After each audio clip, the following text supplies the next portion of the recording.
want to talk about today, though, is the Arizona specific weather threats to your roof. So, in Arizona, we get a lot of sun and we get a lot of heat, and that heat can really do a lot of damage to any kind of roofing material over time, which is why it's very important to maintain it. We're going to talk about that here in a second.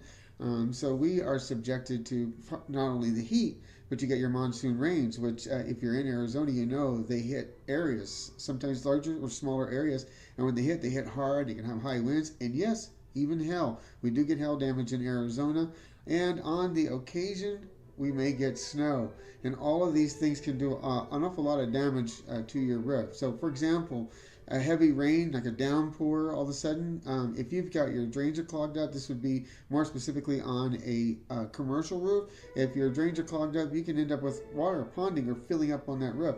And I am sad to say there have been buildings where the roofs have collapsed, so you never know. You got to be very careful. Make sure those drains are cleaned up. And on your residential roof too, especially if you have a low sloped roof, make sure the water can get off the roof, right?